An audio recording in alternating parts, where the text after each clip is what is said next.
kesempatan yang sangat singkat ini, kita berharap mudah-mudahan tahun 2024 urusan kita semuanya diberikan kemudahan oleh Allah Subhanahu wa taala.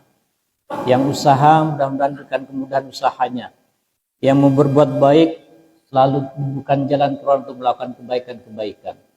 Oleh karena itu, saya akan menyampaikan judulnya tematik, ya. Orang-orang yang selalu diberikan kemudahan oleh Allah Subhanahu wa taala. Merujuk kepada Al-Qur'an surat 92, surat Al-Lail pada ayat yang kelima sampai yang ketujuh, kata Allah, fa amma man a'ta wattaqa wa saddaqa bil husna fasanuyassiruhu lil yusra. Maka adapun orang-orang yang berbagi, memberi, wattaqa dan dia bertakwa, wa saddaqa bil husna dan dia membenarkan adanya balasan kebaikan di akhirat nanti, fasanuyassiruhu lil yusra, maka Allah akan berikan kemudahan-kemudahan untuk meraih kebahagiaan, untuk kemudahan itu. Ada 3 kunci kata Allah kalau seluruh urusan kemudahan Allah Subhanahu wa taala. Kalau urusan kita pengen mudah, ikuti petunjuk Al-Quran 3 hal. Yang pertama kata Allah, fa'amma man a'ta. Kunci yang pertama ketika kita ingin diberikan kemudahan Allah Subhanahu wa taala, jadilah orang yang berjiwa sosial. Selalu memberi, punya perhatian kepada orang lain sesuai dengan kemampuan kita. Dan ini sudah berlaku secara universal. Apa artinya? Siapapun yang suka memberi dan berbagi, apakah dia beriman atau tidak, maka sudah janji Allah, Allah pasti akan berikan kemudahan-kemudahan jalan kehidupannya. Ketika orang beriman, tentunya kemudahannya di dunia sampai di akhirat nanti. Tetapi ketika dia tidak beriman kepada Allah, Allah hanya berikan kemudahan-kemudahan di dunia ini. Makanya kadang-kala kita sering menyaksikan dia tidak beriman kepada Allah, tidak paham apa itu pahala, tidak paham apa itu surga, tetapi dia sanggup berbagi dengan orang lain, maka Allah bukakan kemudahan-kemudahan. Orang pedagang yang selalu memberikan kemudahan kepada orang lain, membantu, apakah bantuannya hanya sekedar memberikan hutang, dia akan jauh berbeda dengan orang yang saklek. Apa artinya saklek? Kalau beli harus bayar, gak boleh ngutang, gak ada catatan. Orang pedagang material, kalau kita boleh jujur, kenapa pelanggan-pelanggan kita kadangkala lari kepada yang notabene tidak seagama dengan kita, karena mereka memberikan bantuan kepada kita. Apakah berupa cara pembayarannya yang dipermudah semacamnya, sehingga menjadi laris dan berikan kemudahan Allah Subhanahu wa taala. Bapak hadirin rahimakumullah, kunci yang pertama kalau kita ingin mendapatkan kemudahan adalah berbagi atau berjiwa sosial. Itu yang pertama. Persoalannya kenapa ketika orang sanggup berbagi, ke Allah berikan kemudahan sebegitu hebatnya? Karena mohon maaf, ya, naluri manusia itu cenderung mencintai yang namanya harta. Mencintai apapun yang kita miliki. Dunia ini menjadi kecenderungan naluri kita. Jadi kalau orang senang dengan harta sudah naluri. Sudah bawaan orang senang dengan harta. Apa saja yang menjadi kecenderungan jiwa kita? Coba kita lihat dalam surat yang ketiga Ali Imran pada ayat yang 14, kata Allah, Zuyyina linnas hubbus syahawat minan nisa wal banin wal qanatiril muqantarati ila akhir ayat. Kecenderungan manusia yang pertama adalah mencintai wanita. Jadi kalau orang laki-laki senang wanita, itu sudah naluri. Justru kalau ada orang laki-laki nggak senang dengan wanita, senangnya sesama jenis, itu nggak waras namanya. Perempuan senangnya dengan laki-laki. Kalau ada perempuan senang sama-sama perempuannya, itu nggak waras. Bukan naluri aslinya. Bawaan oroknya lahir itu, kalau perempuan senang dengan laki-laki, laki-laki senang dengan perempuan. Nah, sekarang sudah berkembang. Laki-laki dengan laki-laki. Suami istri yang laki sama-sama laki-laki. Bingung mana menentukan mana istrinya. Karena sama sejenis. Perempuan juga sama seperti itu. Itu sudah enggak waras. Alias ada gangguan kejiwaan. Hubbus syahwat minan nisa wal banin. Seorang itu senang dengan anak. Makanya orang ketika berkeluarga kok belum mendapatkan keturunan, seakan-akan kurang lengkap dalam keluarganya. Kenapa? Sebagai pelengkap yang dia senangi diharapkan ketika berkeluarga adalah selain menyalurkan nafsu ya, di jalan yang dibenarkan oleh Allah Subhanahu wa taala adalah naluri mencintai seorang anak. Bahkan Quran menyebutnya wal banin. Apa artinya? Bukan satu anak tapi anak yang banyak. Wal qanatiril muqamtarah, dan harta yang banyak. Jadi kecenderungan kita senang dengan harta itu sudah luar biasa, kebiasaan kita, naluri kita. Gak harus dididik agar kita mencintai harta, gak usah. Sudah naluri manusia. Ketika kita cinta dengan suatu benda harta kekayaan kita, kok kita berbagi dengan orang lain, berarti mampu melepaskan naluri jiwa kemanusiaannya. Itulah yang maha dalam kehidupan kita. Makanya berbagi, mendapat perhatian khusus dari Allah, seluruh urusannya diberikan kemudian Allah Subhanahu wa taala. Yang kedua, kenapa kita mau berbagi atau berjiwa sosial mendapatkan perhatian luar biasa dari Allah? Karena memang watak manusia itu aslinya memang bakhil, pelit. Bawaan orang lahir itu memang pelit. Makanya Allah Subhanahu wa taala menegaskan dalam surat keempat An-Nisa ayat 128 itu. Kata Allah Subhanahu wa taala, "A'udzubillahi minasyaitonir rajim. Bismillahirrahmanirrahim. Wa inni imra'atun khafat min ba'liha nusyuzan aw i'radan fala junaha 'alaihima ay yusliha bainahuma sulha was-sulhu khair." Tapi intinya wa uhdiratil anfususyuh. Watak manusia itu aslinya asyuh. Apa artinya? Bakhil.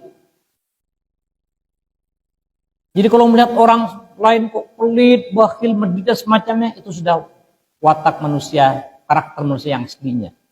Makanya nggak harus latihan untuk bakhil, itu nggak usah latihan. Latihan pelit nggak usah. Kenapa? Sudah bawaan orok. Bawaan lahir sudah, rata-rata manusia itu selain mencintai dunia, dia juga punya jiwa yang bakhil. Makanya ketika sudah menghilangkan sifat bakhilnya, maka Allah Subhanahu wa taala sungguh sangat mengapresiasi dia, sangat menghargai dia. Ibu bapak hadirin rahimakumullah, oleh karena itu dalam rangka supaya melepaskan sifat bakhil dan cinta dunia yang berlebihan itu, sebab orang yang cinta dunia berlebihan nanti ujung-ujungnya dia akan menghalalkan semua cara. Akan menabrak aturan-aturan Allah, aturan-aturan siapapun. Dan ini bukan kata kita. Ini kata Al-Quran. Coba perhatikan surat ke-100. Surat Al-Adiyat. Pada ayat yang ke-6 apa kata Allah? Innal insana lirabbihi lakanu. Sesungguhnya manusia itu sangat ingkar, sangat durhaka, sangat bermaksiat kepada Tuhannya itu Allah Subhanahu wa taala. Apakah tidak sadar? Wa innahu ala dzalika lasyahid. Mereka lakukan, kita lakukan dalam keadaan penuh dengan kesadaran. Tahu kalau ingkar itu tidak boleh, tahu kalau pelit tidak, tapi tetap pelit. Penyebabnya apa? Wa innahu lihubbil khairi lasyadid. Hubbul khair dalam ayat ini bukan kebaikan, tetapi karena dia sangat mencintai harta yang berlebihan. Jadi cinta harta yang berlebihan yang tidak dikendalikan oleh jiwa kita bisa mengarah pada hal-hal yang tidak baik. Makanya orang yang suka, mohon maaf, mengambil hak orang lain bukan karena butuh, tapi karena ingin. Sudah punya kekayaan luar biasa, masih juga mengambil hak orang lain dengan cara-cara yang tidak benar. Bukan karena menjadi kebutuhan, tapi sudah menjadi keinginan. Kalau keinginan tidak pernah ada batasnya, tapi kebutuhan pasti ada batasnya.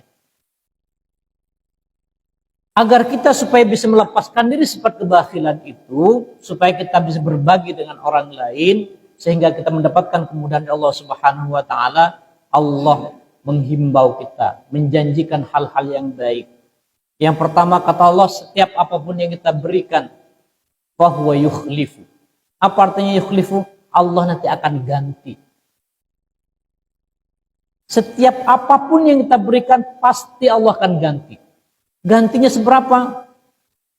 Ya, kenapa Allah tuh membayangkan ganti disebut, bahkan gantinya berlipat-lipat. Allah tidak menyebutkan pahala. Dalam surat kedua ayat 261 itu, masalul ladzina yunfikuna amwalahum fi sabilillah kamathali habbatin ambatat sab'a sanabil fi kulli sumbulatin mi'atu habbah wallahu yudha'ifu liman yasha wallahu wasi'un 'alim. Perumpamaan orang yang berbagi menyinfakkan harta jalan Allah layaknya satu biji yang kita tanam lalu tumbuh jadi bercabang, cabangnya itu nanti ada 7. Setiap cabang akan menghasilkan biji yang sama jadi 100, sehingga 7 kali 100 sama dengan 700. Allah menggambarkan seperti ini bukan saklek seperti itu, enggak. Begitu hebatnya banyaknya balasan orang yang berbagi, sehingga Allah menyebutkan angka yang banyak. Kenapa Allah nggak nyebut pahala? Pahala nggak bisa dilihat. Pahala itu abstrak. Pahala orang yang berbagi nanti seperti ini nggak bisa dilihat.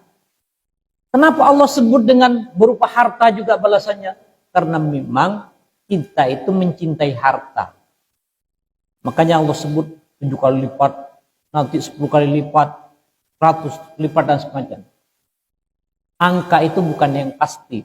Allah wallahu yudha'ifu liman yasha, boleh Allah melewati itu balasan Allah Subhanahu wa taala. Kalau dengan stimulus-stimulus seperti ini kok juga belum tertarik untuk berbagi dengan orang lain, berarti memang sudah karakter bakhilnya tidak bisa diganggu gugat, tidak bisa dirubah. Ibu bapak hadirin rahimakumullah, itulah kenapa orang yang jiwa sosialnya bagus, tinggi, selalu diberikan kemudahan Allah Subhanahu wa taala. Bahkan kalau kita ada 2 ayat yang sangat menarik dalam Al-Qur'an. Contoh surat 64 ayat 16 atau surat 59 pada ayat yang ke-10, ke-9 apa kata Allah? Orang yang suka berbagi dengan orang lain itu selalu dilingkupi oleh keberuntungan-keberuntungan. Dia selalu mendapatkan keberuntungan. Ingat, orang yang bodoh itu standarnya bisa dikalahkan oleh orang yang pintar, orang yang cerdas. Apapun bentuk usaha kita. Tetapi orang yang cerdas kadangkala masih bisa dikalahkan oleh orang yang licik. Dia aslinya cerdas, tapi kalah licik. Sehingga dia juga kalah. Walaupun yang licik itu belum tentu cerdas. Tetapi orang yang cerdas maupun orang yang licik seringkali dikalahkan oleh orang yang beruntung. Sebab beruntung gak ada kamusnya. Nanti kalau gini beruntung enggak? Kalau jalur ini nanti beruntung enggak juga. Keberuntungan itu hanya Allah berikan kepada orang yang sanggup menjaga sifat bakhilnya dirubah menjadi sifat yang pemberi. Wa may yuqa syuhha nafsihi fa ulaika humul muflihun. Barang siapa yang bisa memelihara dirinya dari sifat bakhil, bukan memelihara kebakhilannya, tapi menjaga dirinya dari sifat kebakhilan, atau dia sanggup berbagi dengan orang lain, faulaika humul muflihun, dialah orang yang mendapatkan keberuntungan. Kita menyekolahkan anak biar pintar, cerdas, nanti sukses, iya. Tetapi kadangkala nilai keberuntungan di atas segala-galanya. Makanya kita nggak boleh iri melihat orang dia kayaknya kok gampang banget. Usahanya gampang, ini kok dimudahkan oleh Allah. Lihat boleh saja dia bisa berbagi dengan orang lain kehidupan sosialnya. Rahimahullah, oleh karena itu kata Allah, fa amma man a'ta, di ujungnya fasanu yassiruhu lil yusra. Allah bukakan, berikan jalan-jalan mendapatkan kemudahan. Kalau sudah Allah yang menjadikan kemudahan, maka rintangan apapun di dunia ini tidak akan berarti. Kenapa? Janji Allah nggak pernah meleset. Allah tidak pernah mengingkari janjinya. Beda dengan kita. Kalau kita semakin banyak berjanji, biasanya semakin banyak bohongnya. Tetapi kalau nggak berjanji, nggak dipercaya oleh orang lain. Jadi kita semakin banyak berjanji, ingatlah siapapun semakin banyak janjinya, pasti semakin banyak bohongnya. Sehingga ada nyanyiannya Tuhan, kau yang berjanji, kau yang mengingkari. Subhanallah. Kalau kita ingin mendapatkan kemudahan, terutama nanti di 2024, yang pertama, tanamkan jiwa sosial kita. Bahkan Rasulullah SAW itu karakter Rasulullah apa? Dia azizun alaihi ma'anittum harisun bil mu'minin. Sangat berempati, sangat ingin membantu orang lain. Bahkan Rasul merasa sedih ketika melihat umatnya sedih. Rasul habis menangis ketika umatnya menangis. Itu jiwa sosial Rasul yang luar biasa. Makanya Rasulullah kadangkala sosialnya melebihi kebutuhan dirinya sendiri. Dan sahabat juga membuktikan ketika terjadi peperangan dan mendapatkan ghanimah, walaupun sahabat-sahabat Ansar sangat juga membutuhkan, tapi mereka undur diri dari bagian ghanimah, diserahkan kepada kaum Muhajirin. Walau kana bihim khasasah, kata Allah. Walaupun mereka juga berkebutuhan, diberikan pada orang lain. Jiwa ini memang butuh latihan. Yang namanya jiwa sosial butuh latihan. Makanya kita bisa melatih untuk diri kita dan anak-anak kita. Ketika ada orang datang ke rumah, mungkin ya butuh bantuan dan semacamnya, latih anak-anak itu supaya dia yang memberikan kepada orang itu dengan sopan dan santun. Kenapa? Jiwa sosialnya biar muncul dan menjadi karakter dalam hidupnya. Kalau sudah menjadi karakter, menjadi habit, maka insya Allah kapanpun dan dimanapun dia tidak akan rela melihat orang lain dalam keadaan kesulitan. Selama bisa membantu, dia akan membantu. Dan jiwa sosialnya tidak harus hanya berupa harta. Boleh dengan apapun. Yang punya tenaga dengan tenaganya, yang punya pikiran dengan pikirannya, yang punya ilmu dengan ilmunya, yang mungkin punya power dengan powernya, memudahkan urusan orang lain, ya yang punya harta tentunya dengan hartanya. Karena jiwa sosial bersedekah itu tidak harus dengan harta. Ungkapan sedekah dalam Al-Quran maupun dalam hadis-hadis Nabi itu tidak hanya berupa materi. Bahkan Rasul menyebutkan tabassumuka fi wajhi akhi shadaqatun. Senyummu terhadap saudaramu itu sedekah. Tapi ingat, senyum kepada orang lain. Kalau senyum terus nggak ada lawannya, itu bukan sedekah. Itu ada gangguan jiwa namanya. Lalu kita ingin mendapatkan kemudahan, makanya tanamkan jiwa sosial, latih diri kita. Peluang untuk kita berbagi luar biasa. Sebelum nanti ditutup kesempatan itu. Sebab ada riwayat ketika nanti di akhirat, orang yang punya harta kaya itu datang kepada Allah. Datang untuk ingin menginfakkan hartanya. Kata Allah, kalau saja engkau datang kepadaku ketika saudaramu dalam keadaan kesulitan, sadarlah aku sedang bersama dia. Ketika saudaramu dalam keadaan kelaparan, aku juga sedang sama dia. Ketika saudaramu dalam keadaan musibah, aku juga bersama dia. Ketika engkau datang pada dia, pada hakikatnya engkau datang kepadaku. Sekarang bukan saatnya lagi engkau merengek-rengek datang kepadaku, kata Allah. Sebelum kesempatan itu ditutup, ayo tanamkan jiwa sosial dalam kehidupan kita. Tapi yakinlah, kalau jamaah masjid takwa ini sudah luar biasa. Bayangkan masjid 2 lantai sudah beres. Ya tinggal pernak-pernik yang belum. Itu dari mana? Semuanya dari jamaah dan bantuan orang lain. Siapa yang menggerakkan? Ya Allah Subhanahu wa taala. Kenapa tergerak? Karena ingin mendapatkan kemudahan-kemudahan Allah Subhanahu wa taala. Tetapi konsepnya memang kalau kita seorang yang beriman harus ibtigha mardatillah. Harus semata-mata mengharap ridha Allah Subhanahu wa taala. Agar apa? Agar berbeda dengan orang yang tidak beriman. Itu yang pertama. Yang kedua, konsep agar kita mendapatkan kemudahan, fa amma man a'ta wattaqa. Jadi orang yang bertakwa. Takwa itu apa? Tidak ada satu ayat pun yang merinci definisi takwa. Pengertian takwa seperti enggak ada.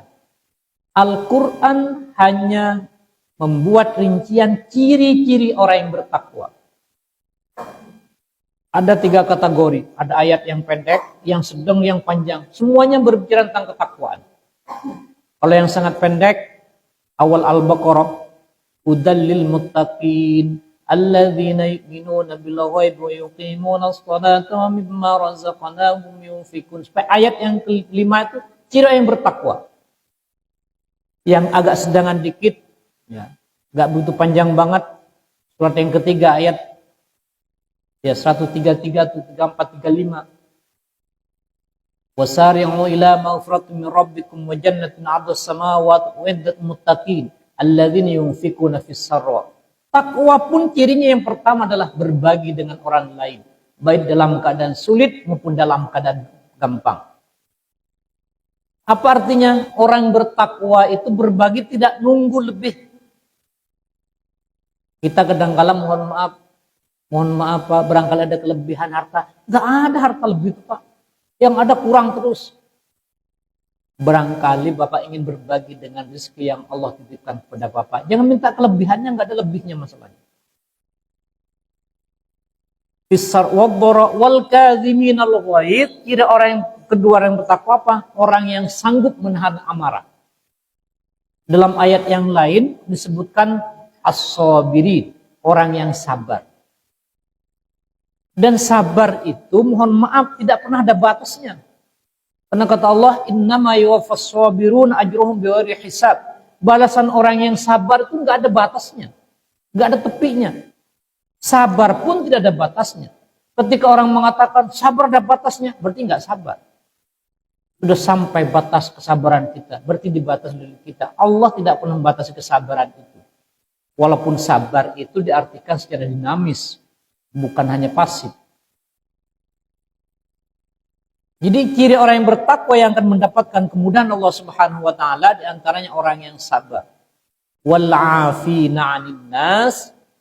Ya, orang yang akan mendapatkan kemudahan itu juga berbagi maaf, memberikan maaf. Tidak ada dalam Al-Qur'an perintah untuk minta maaf, itu enggak ada. Yang ada berikan maaf. Kenapa? Minta maaf sudah menjadi kewajiban bagi orang yang merasa dirinya berbuat salah. Tetapi memberi maaf sungguh sangat sulit karena kaitannya dengan hati kita sudah tersakiti, terzalimi. Tapi kalau kita minta maaf, yang baik nggak usah menyebut kesalahan kita. Sebab nanti kalau disebut kesalahannya bisa jadi orang awalnya yang ingin berikan maaf nggak jadi. Mohon maaf Pak, kalau ada kesalahan, oh iya sama-sama selesai. Nggak usah diperjelas, mohon maaf Pak, karena Bapak dulu yang itu saya, itu belah. Mungkin penyakit lama. Cukup minta maaf. Bagaimana kalau sudah minta maaf juga tetap kita terzalimi? Quran berikan petunjuk. Apa kata Al-Quran? Yang pertama, kalau bisa maafkan mereka. Kalau kedua, dimaafkan juga tetap mengulangi lagi menzalimi kita, berikan nasihat. Kalau juga tidak bisa, tetap juga bandel menjahili kita, wa'adid anil jahilin, tinggalkan mereka. Ketika meninggalkan mereka, orang mengatakan, kamu memutuskan silaturahim. Bukan. Tetapi menghindari hal-hal yang tidak baik. Yang ketiga, selanjutnya, wallahu yuhibbul muhsinin, orang yang mendapatkan kemudahan dari Allah, orang yang berbuat kebaikan. Muhsin dalam Al-Quran bukan orang yang rajin sholat, bukan. Tapi muhsin itu membalas kebaikan orang lain dengan balasan yang berlebih. Bahkan Imam Asy-Syafi'i menafsirkan ayat ini apa? Alladzi yuhsinu man asa. Berbuat baik kepada orang yang tidak pernah berbuat baik dengan kita. Itu namanya ihsan. Kalau tetangga kita ngasih kue, kita ngasih kue lagi, berarti balas budi. Tetapi ihsan itu berbuat baik kepada orang yang tidak berbuat baik dengan kita. Itu sangat sulit. Makanya orang kalau memaafkan orang yang berbuat zalim, menyambung silaturahim dengan orang yang memutuskan silaturahim dengan kita, bahkan berbagi, mengasihi pada orang yang tidak pernah ngasih dengan kita, nanti Allah hisab dengan hisapan yang mudah di akhirat. Di dunia Allah juga bukakan pintu kemudahan-kemudahan. Kalaupun dia pernah berbuat salah, sadar istighfar kepada Allah dan tidak mengulangi kesalahannya. Selanjutnya ciri orang yang bertakwa apa? Kalau diberikan kemudahan dalam surat 65 pada ayat keempat itu di ujungnya, wa may yattaqillah yaj'al lahu min amrihi yusra. Siapapun yang bertakwa kepada Allah Subhanahu wa taala, maka Allah jadikan semua urusannya menjadi mudah. Kalau ayat 23-nya kan yaj'al lahu makhrajan wa yarzuqhu min haitsu la yahtasib. Ayat keempatnya yaj'al lahu min amrihi yusra. Apa artinya? Allah berikan kemudahan semua urusannya. Jadi kalau kita ingin dimudahkan oleh Allah Subhanahu wa taala, ya tanamkan jiwa ketakwaan kepada Allah. Kalau ciri orang yang takwa yang sangat lengkap itu ketika kita buka surat yang kedua ayat 177. Apa kata Allah? Laisal birru an tuwallu wujuhakum qibral masyriq wal maghrib walakinnal birra man amana billahi wal yawmil akhir wal malaikati wal kitabul nabiyyin wa atal mal ala hubbih, dan berbagi. Ternyata antara infak dan takwa itu sangat keterkaitan. Wa atal mal ala hubbih, memberikan harta yang kita senangi, bukan memberikan harta yang tidak kita sukai. Kalau kita berbagi dengan harta yang memang kita nggak butuh, nggak suka, dia tidak akan mendapatkan balasan dari Allah Subhanahu wa taala. Makanya dalam ayat yang lain, awal juz 4 itu, lan tanalul birra hatta tunfiqu mimma tuhibbun. Kalian tidak akan mendapatkan nilai kebaikan dari apapun yang kamu lakukan, infakkan, kecuali kamu infakkan yang kalian senangi, yang kalian cintai. Makanya kalau ada musibah melanda saudara-saudara kita, jangan nyari baju-baju yang sudah nggak kepake. Carilah baju yang baru yang kita senangi, berikan kepada mereka. Jangan merepotkan panitia nanti nyortir lagi nunggu nggak layak, kebanyakan yang nggak layak. Sehingga sama saja kita membuang sampah dengan bahasa berbagi dengan orang lain. Berikan yang memang sangat kita cintai. Kalau perlu belikan yang baru. Supaya apa? Supaya mereka senang. Menyenangkan mereka. Allah juga nanti balas kesenangan pada diri kita. Dan yang terakhir kata Allah, wasaddaqa bil husna. Kita harus yakin bahwa kebaikan-kebaikan yang kita berikan, kita lakukan itu pasti mendapatkan balasan di akhirat nanti. Berupa surganya Allah Subhanahu wa taala. Apa artinya? Berbuat baik, ingin mendapatkan surga, itu tidak salah. Infak kenapa? Supaya bebas neraka, itu juga benar. Tidak salah. Kenapa? Karena kata Allah, innallaha ashtara minal mu'minin. Allah akan membeli orang beriman itu, harta dan jiwanya dan perjuangannya dengan apa? Bi anna lahumul jannah, dengan surga. Keimanan yang setara kita itu bisa jadi berbuat, kenapa rajin masjid? Supaya masuk surga, itu nggak ada masalah. Tetapi kalau keimanannya setara Rabi'ah al-Adawiyah, ya mungkin sudah bukan tarafnya, bukan makomnya surga. Tapi makomnya adalah semata-mata mengharapkan ridha Allah Subhanahu wa taala. Tetapi orang beribadah hanya semata mengharap ridha Allah, itu sangat sedikit kata Allah. Ini kata Allah sangat sedikit. Wa minan nas, kata Allah, may yashri nafsahu tigha'a mardatillah. Hanya sebagian manusia yang, kata Allah, yang sanggup beribadah, berjuang hanya semata-mata mengharapkan ridho Allah Subhanahu wa taala. Kalau taraf-taraf kita diawali dengan ya janji-janji Allah, kalau berbuat baik nanti mendapatkan ini, kalau berbuat baik nanti subhanallah ini, itu enggak ada masalah. Nanti pada akhirnya kita tidak akan menghitung itu, kita beribadah semata-mata mengharapkan ridho Allah Subhanahu wa taala.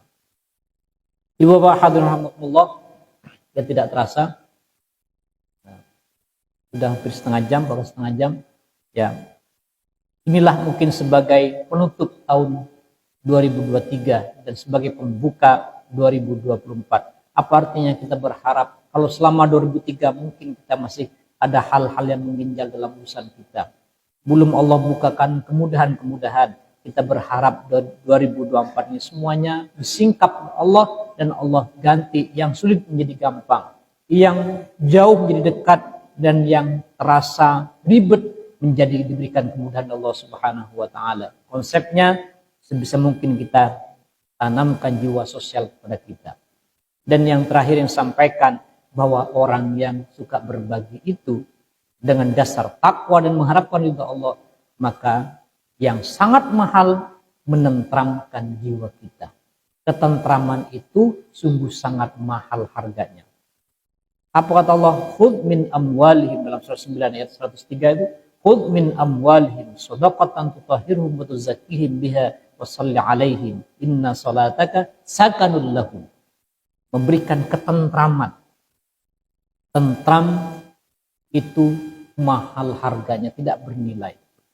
Tetapi harta bisa dihitung, ketentraman tidak bisa dihitung. Salah satu kunci mendapatkan ketentraman, ia berbagi dengan dasar takwa dan mengharapkan ridha Allah Subhanahu wa taala. Baik Bapak hadirahumullah, dalam sepengantar diskusi kita, ya ada pesan, ada ruang tanya jawab walaupun hanya 5 menit. Sekarang jam setengah 6, ya kurang 1 menit, kita berikan waktu sampai jam 5.35. Barang yang ingin menambahkan, banyak silakan. Monggo. Waalaikumsalam warahmatullahi wabarakatuh.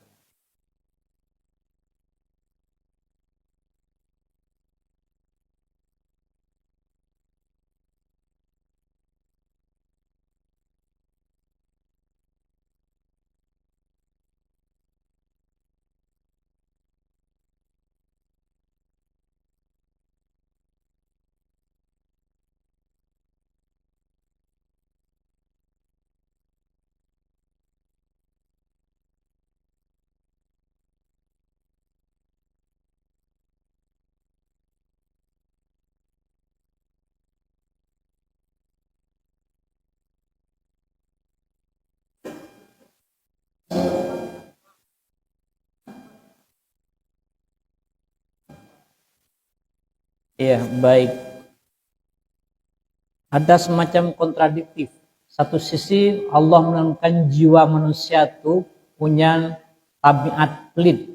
Tetapi juga Allah mencintai orang yang berjiwa sosial. Ya, itulah pertentangan hidup kita. Persaingan hidup kita. Antaranya persaingan antara mau pelit, mau dermawan. Ya, semangat untuk merubah itulah, jangankan sampai berubah. Baru punya niat dan semangat, Allah sudah menghargai itu. Apalagi sampai nanti bisa menjadi orang yang dermawan. Yang kedua, bagaimana caranya? Memang harus dipaksa, Pak. Apapun ya untuk merubah tabiat kita yang buruk harus dipaksa. Loh, kalau dipaksa nggak ikhlas. Awal-awal orang nggak ikhlas itu biasa. Apakah semua orang yang rajin masjid awalnya langsung ikhlas? Mungkin nggak enak sama tetangga, nggak enak sama pengurus, nggak enak sama teman, datang dulu. Tetapi kita jangan sampai tidak berbuat karena takut nggak ikhlas. Kenapa nggak masjid? Takut nggak ikhlas. Kapan ikhlasnya masih juga belum. Kenapa ayo nyumbang? Saya takut nggak ikhlas. Ya kapan ikhlasnya? Mulai nyumbang juga belum. Harus dilatih, namanya tadi. Harus kita latih. Awalnya mungkin ya nggak ada masalah, pengen dipuji orang. Terus kalau dikedipin orang senangnya nggak ada masalah jiwa manusia. Tapi pada akhirnya yakinlah, kalau kebiasaan terus dilakukan secara terus menerus, jadi kebiasaan terus dipelihara, menjadi tabiat. Kalau sudah menjadi tabiat, karakter sudah tidak akan melihat lagi orang ada ngomongin apa, memuji atau mencaci maki, sudah enggak ada urusan lagi. Bahkan kebaikan yang sudah dilakukan terus menerus, anggap jadi karakter habit. Ketika tidak berbuat, dia merasa ada hilang dalam hidupnya. Contoh, bapak biasa berbagi, atau setiap pagi baca Al-Quran, terus walaupun katakan 1 juz atau 1 ayat, kok satu saat gak baca, yakinlah selama 1 hari, kalau bahasa kita inyang-inyang apa ya, pikirannya tuh, apa ya, kok kayak ada yang kurang. Ternyata belum berbagi, ternyata belum baca Al-Quran, ternyata mungkin belum berbuat baik, yang memang sudah menjadi kebiasaan kita.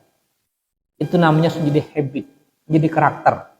Makanya di kita tuh pendidikan, ada pendidikan karakter. Ada sekolah namanya sekolah karakter. Walaupun saya baru melihat 1 di samping masjid. Ya, At-Thohir itu karena sekolah karakter. Saya nggak tahu maksudnya apa. Tapi minimal memang harus dilatih. Dilatih untuk berbagi. Kalau anak kita dilatih untuk menyapu di rumah. Agar supaya nanti mencintai kebersihan. Oleh karena itu butuh latihan, Allah paksain. Makanya doanya itu untuk awal-awal ada. Allahumma paksain. Harus paksain. Nanti pada akhirnya sudah gak paksa lagi. Akhirnya nanti Allahumma inna nas'aluka ridha wal jannah. Itu puncaknya. Awalnya enggak Allahumma nas'aluka al jannah. Minta surga dulu. Enggak ada masalah. Tapi awalnya Allahumma paksain. Allah paksa. Nanti pada akhirnya sudah melepaskan diri dari hal-hal yang terpaksa itu. Bapak hadirullah, ya mungkin ini yang perlu disampaikan pada pagi hari ini. Kita berharap mudah-mudahan ibadah yang kita lakukan selama 2023 diterima oleh Allah Subhanahu wa taala. Walaupun ada kesalahan-kesalahan, mudah-mudahan Allah maafkan, Allah ampuni dosa-dosa kita. Dan insya Allah ketika masuk 2023-2024 dengan jiwa yang bersih, dengan ibadah yang terima, insya Allah lebih semangat kita beribadah kepada Allah Subhanahu wa taala dan lebih mudah untuk menyingkap atau merespon kebaikan-kebaikan yang Allah tawarkan kepada kita dengan jiwa yang bersih itu.